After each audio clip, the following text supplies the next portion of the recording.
Got to be real. Be real. Be real. Yes, guys, what's going on? Okay, so we're talking about Devon Alexander versus Soto Karass. You know what? I just want to say I feel good talking about these fights because this is real boxing, not some secondary, you know what I mean, bullshit fight where, do you know what I mean, only the majority of people are British football fans watching it, or, do you know what I mean, like even Argentinian fans. I like boxing, and this is a pure, you're not going to watch this unless you're a boxing fan, and I just, you know what I mean, I'm happy with that. I like that. So, Devon Alexander versus Soto Karass, this fight, I don't know why people are complaining. It's on the Robert Guerrero undercard where he's fighting. That's a bullshit fight. That is what you call a bullshit fight. This fight, I feel, is very competitive. It's very competitive and a very good fight. And if Alexander gets to his Soto Karass, if he can, Alexander is a very good fighter, okay?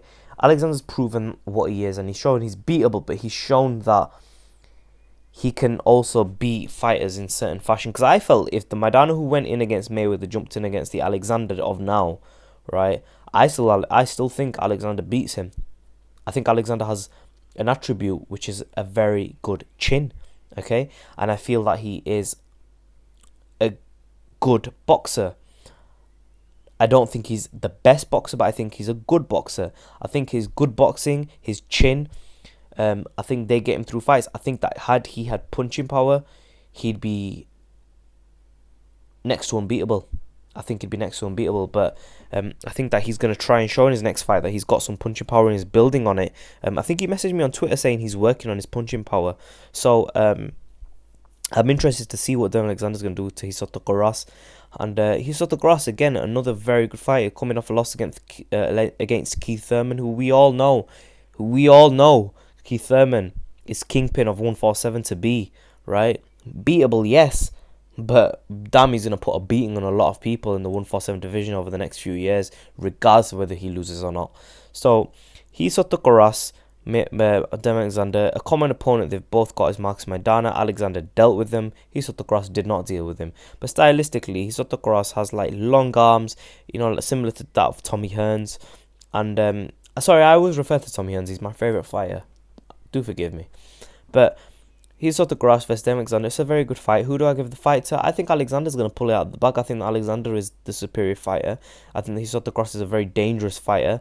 I think that he will give Alexander some trouble. I think he's a good boxer, but I don't think he has the speed to deal with Alexander. I think Alexander will be able to control the range. He's very good at controlling range, okay?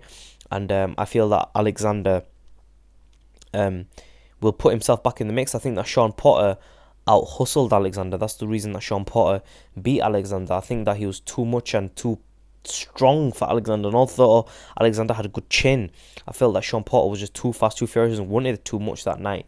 And I think he outworked Alexander. I wouldn't mind seeing a rematch between them two, but not right now. I want to see Sean Potter face some other fighters. Alexander was the weak link after Paulie Malignaggi out of the welterweight division. But I still think Alexander has a lot to offer, and I do think he's a very good 147 fighter.